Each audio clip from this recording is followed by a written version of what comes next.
Hello दोस्तों आपका हमारे यूट्यूब चैनल में स्वागत है।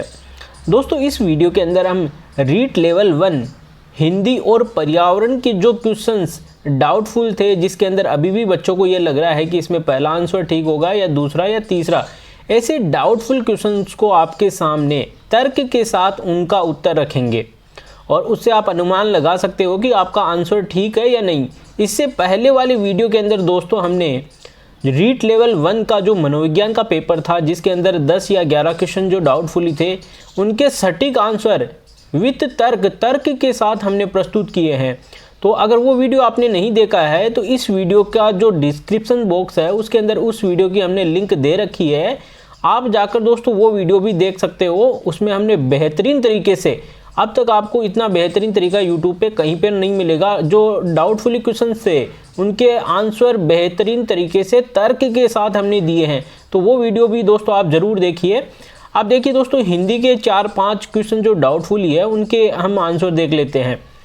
तो पहला प्रश्न देखिए, व्याकरण शिक्षण प्रणाली में किस प्रणाली को विकृत रूप में सुग्गा प्रणाली भी कहते हैं। यहाँ पर देखिए दोस्तों, ये सुग्गा नाम है, ये एक तरह से जो तोता होता है ना, जिसको हम बोलते हैं अपनी मारवाड़ी भाषा में, राजस्थानी भाषा में सूटा। सूटा हमने नाम सुना होगा, सूटा। तो सुगा सूटा ये जो तोता है उससे लिया गया शब्द है। और तोता क्या होता है, किसी तोते के सामने, जो तोते बोलने वाले तोते होते हैं ना, जिसके सामने अगर आप बोल दो राम राम राम तो वो भी बोलने लग जाएगा। मतलब वो रट्टू होता है, जो आप बोल दोगे उसी को वो रटेगा। तो यहाँ पर देखिए दोस्तों, रटने वाली कौन सी चीज़ है इन चारों ऑप्शनों में से, जिसपे केवल आपको कुछ दिमाग ही नहीं लगाना, जो लिखा हुआ वो रटना है।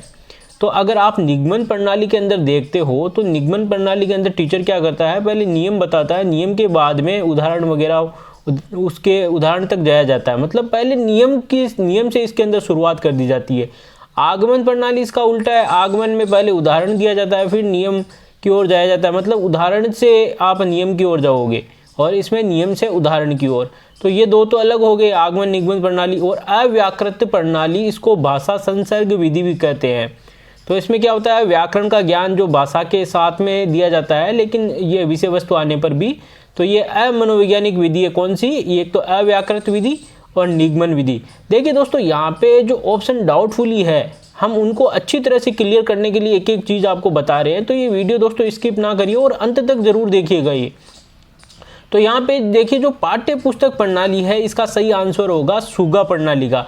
क्योंकि देखिए पाठ्य पुस्तक के अंदर क्या होता है, सब कुछ लिखा हुआ रहता है और बच्चा उसको रट लेता है जैसे का जैसा ही। तो यहाँ पे वो एक तरह से तोते की भूमिका अदा करता है, मतलब सुग्गा प्रणाली काम करती है पाठ्य पुस्तक प्रणाली के अंदर। तो इसका सही आंसर दोस्तों पाठ्य पुस्तक प्रणाली होगा, जो एक तरह से अमनोवैज्ञानिक विधि है। ठीक है दोस्तों। अब देखिए दूसरा क्वेश्चन, शिक्षक श्यामपट्ट कॉपी या स्लेट पर अक्षरों को लिख देता है और छात्रों को कहता है कि इन अक्षरों को देखकर उनके नीचे स्वयं उसी प्रकार का अक्षर बनाए, यह विधि है। अब देखिए इसमें दो जो ऑप्शन है वो डाउटफुली है। क्या है, ये दो को तो आप छोड़ ही दीजिए। पेस्टोलॉजी के अंदर तो सीधा, जैसे वो आपने सुना होगा, गोल गोल अंडा, बाबा जी का डंडा, ये पूंछ, तो वो वाला आता है। इसके अंदर तो छोटे छोटे पार्टों में सिखाया जाता है पेस्टोलॉजी के अंदर। और मोंटेसरी विधि है, इसके अंदर आंख कान हाथ का प्रयोग करके, मतलब ज्ञानेंद्रियों का प्रयोग करके सिखाया जाता है। तो ये दो ऑप्शन तो अलग हो गए। अब बच्चे आपके सामने जो डाउटफुली ऑप्शन है, अनुकरण विधि और जैक्टोट विधि, इनको देखते हैं। तो देखिए दोस्तों, अनुकरण में क्या होता है, अनुकरण विधि भी 3 प्रकार की होती है।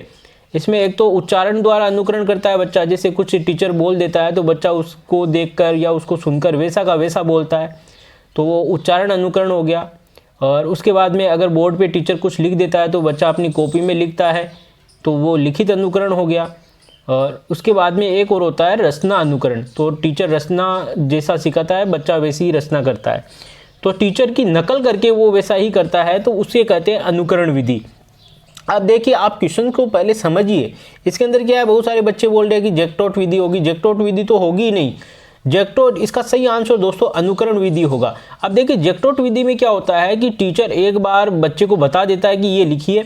अब बच्चा उसको मान लीजिए लिख देता है, जैसे राम खाना खाता है, एक बार उसने लिख दिया और उसको उसे याद करना है। इस वाक्य है ये, एक राम खाना खाता है, इस वाक्य को अगर बच्चे को याद करना है, बच्चे को समझना है इस पर, ठीक है, तो बच्चा क्या करेगा, एक बार तो लिख देगा राम खाना खाता है। ठीक है।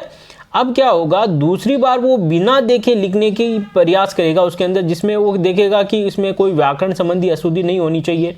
ये छोटे बच्चे के लिए आप ये आंसर जो ये एक लाइन देख रहे हो ना, वाक्य राम खाना खाता है, तो आप सोच लोगे कि ये तो इसमें क्या याद करने वाली चीज़ है, लेकिन हम आपको व्याकरणिक दृष्टि से आपको इसमें बता रहे हैं, एक उदाहरण देके छोटा सा, जिससे आप समझ सको कि एक राम खाना खाता है, इसमें पहले बच्चा लिख लेता है, लिखने के बाद में बच्चा इसको बिना देखे लिखता है और फिर दोनों में मैच करता है पुराने वाले में कि मेरी गलती कहाँ पर हुई है, कहाँ पर मेरी व्याकरण से संबंधित अशुद्धि हुई है।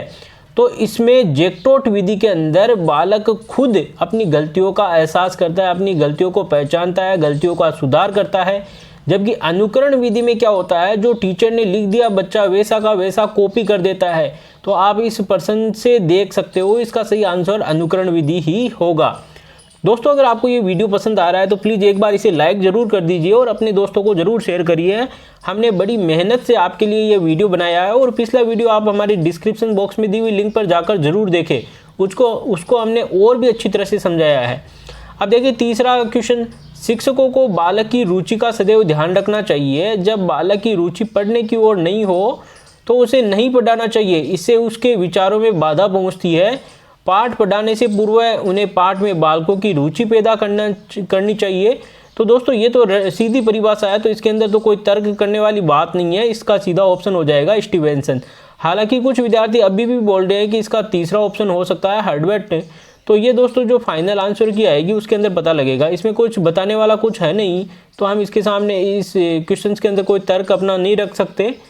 तो देखिए चौथा क्वेश्चन देखिए आप, चौथा क्वेश्चन, डॉक्टर चंद्रा अदम्य साहस की धनी थी, वाक्य में रेखांकित शब्द में विशेषण है।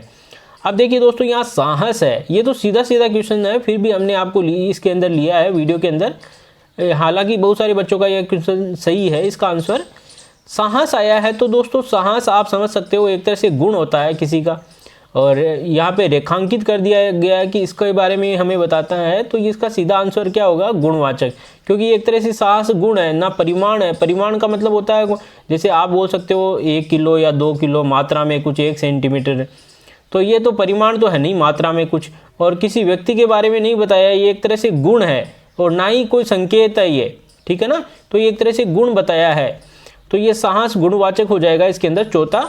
अब देखिए पांचवा क्वेश्चन, पांचवा उद्दत शब्द का सही अर्थ है। देखिए इसमें बहुत सारे है ना, जो कोचिंग सेंटर वाले कुछ ऐसे बोल रहे कि व्याकुल, व्याकुल नहीं होगा दोस्तों, इसमें तैयार होगा, तैयार, तीसरा ऑप्शन। देखिए क्योंकि कोई भी है साधु संत है, अब साधु संत अगर व्याकुल है, इतना बेचैन रहता है, तो फिर वो काहे का साधु है ना। साधु संत तो शांत चित्त वाले होते हैं, वो व्याकुल वगैरह नहीं रहते, एकदम शांत रहते हैं।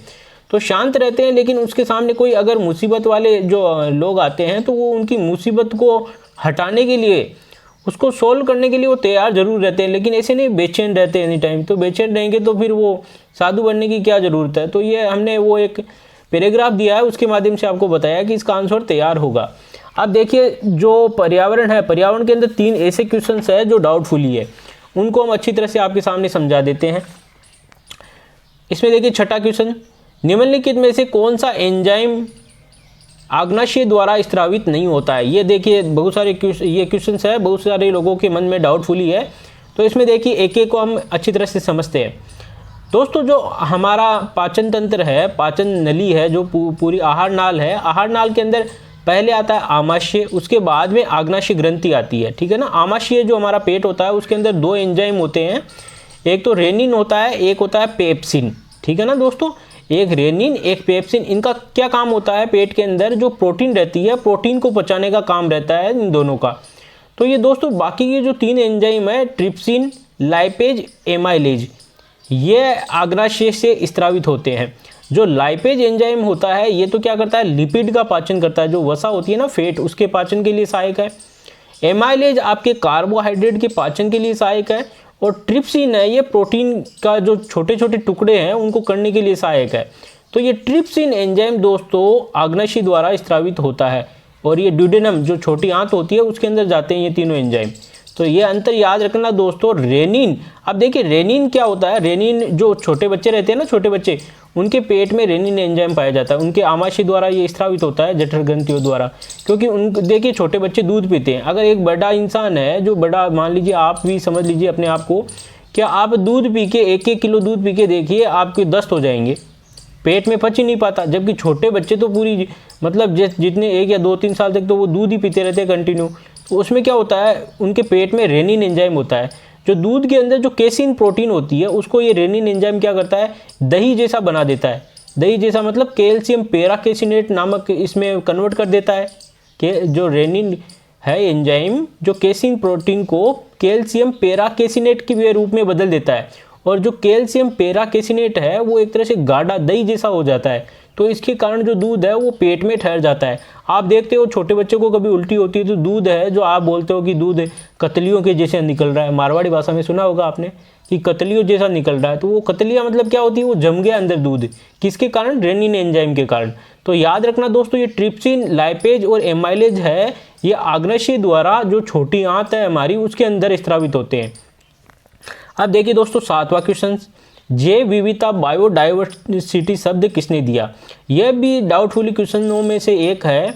तो इसके अंदर देखिए दोस्तों चारों ऑप्शन है वो अलग अलग है आपके। देखिए सबसे ज़्यादा डाउटफुल है, एक तो अर्नेस्ट हिकल और WG रोंजन, इसके अंदर डाउटफुल ही है। तो देखिए ये जो पहला है एजी टेंसले, इन्होंने तो दिया था जो इकोसिस्टम शब्द होता है ना, पारिस्थितिकी तंत्र, वो शब्द दिया था एजी टेंसले ने। हम चारों ही आपको बता देते हैं ताकि अगर किसी को और भी डाउटफुली हो इनमें से तो वो भी क्लियर हो जाए। तो ये तो दिया था इकोसिस्टम, और अर्नेस्ट हिकल ने दिया था दोस्तों इकोलॉजी, पारिस्थितिकी शब्द दिया था अर्नेस्ट हिकल ने। ठीक है दोस्तों, अंतर याद रखना, ये पारिस्थितिकी तंत्र है, ये बायोडाइवर्सिटी है, विविधता। तो यहाँ पे वैसे चौथा ऑप्शन ठीक होगा, WG रोंजन, इन्होंने सबसे पहले जैव विविधता बायोडाइवर्सिटी शब्द का प्रयोग किया था। ठीक है दोस्तों, WG रोंजन ने। जबकि अर्नेस्ट हैकल इकोलॉजी से संबंधित है, पारिस्थितिकी से, ये पारिस्थितिकी तंत्र से संबंधित है। और RH व्हिटेकर ने, इन्होंने तो 5 जगत प्रणाली जो दी थी ये अलग है। तो दोस्तों इसमें राइट आंसर आपके चौथा होगा। जबकि अभी बहुत सारे बच्चे इसके अंदर देख लें अर्नेस्ट हिकल, ये नहीं है दोस्तों अर्नेस्ट हिकल, ये तो पारिस्थितिकी से, इकोलॉजी से संबंधित है। ठीक है दोस्तों, इसमें चौथा आंसर ठीक होगा। और 8वां देखिए दोस्तों, निम्नलिखित में से कौन सा एंजाइम लार में उपस्थित होता है। अब जो लार होती है, लार के अंदर, हमारे मुंह के अंदर कार्बोहाइड्रेट का पाचन होता है थोड़ी मात्रा में, जो हम खाना खाते हैं ना, थोड़ी मात्रा में कार्बोहाइड्रेट का पाचन होता है। तो उसके अंदर कार्बोहाइड्रेट के पाचन के लिए देखिए इनमें से कौन सा ऑप्शन है, टाइलिन। ये टाइलिन कार्बोहाइड्रेट के पाचन के लिए है। जो ये पेप्सिन है ये तो प्रोटीन के पाचन के लिए होता है दोस्तों। और ट्रिप्सिन है ये भी जो प्रोटीन है उसके पाचन के लिए होता है। और लैक्टेज है ये एंजाइम दोस्तों जो हमारी आंत के अंदर होता है, आंतों में, जिसमें ये क्या होता है, जो उम्र के साथ ये कम होता जाता है लैक्टेज एंजाइम। ये जो लैक्टोज शर्करा होती है दूध के अंदर, उसको गैलेक्टोज और ग्लूकोज के अंदर कन्वर्ट करता है ये लैक्टेज एंजाइम। ठीक है दोस्तों, जिसको हम गैलेक्टोज को बोलते हैं हमारी ब्रेन शुगर, जो हमारी मस्तिष्क जो हमारे ब्रेन के लिए आवश्यक शुगर रहती है ना, उसको गैलेक्टोज बोलते हैं। तो गैलेक्टोज को तोड़ने का काम ये लैक्टेज एंजाइम करता है और उम्र के साथ ये कम होता जाता है। ठीक है ना, तो ये इसका सही आंसर दोस्तों होगा टाइलिन। टाइलिन ये इनमें से चारों ऑप्शनों में से कार्बोहाइड्रेट का पाचन करने वाला एंजाइम है टाइलिन। और मुंह के अंदर केवल कार्बोहाइड्रेट का पाचन होता है, अल्प मात्रा में, वो भी पूरी तरह से नहीं होता। तो ये एंजाइम हमारे मुंह के अंदर, लार के अंदर पाया जाता है। दोस्तों अगर आपको ये वीडियो पसंद आया तो प्लीज़ इसे लाइक कीजिए और ज़्यादा से ज़्यादा इस वीडियो को शेयर करिए। और पुराना जो वीडियो आपने अगर हमारा नहीं देखा है जो मनोविज्ञान से संबंधित है, तो वो आप डिस्क्रिप्शन बॉक्स में जाके देख सकते हो। धन्यवाद दोस्तों।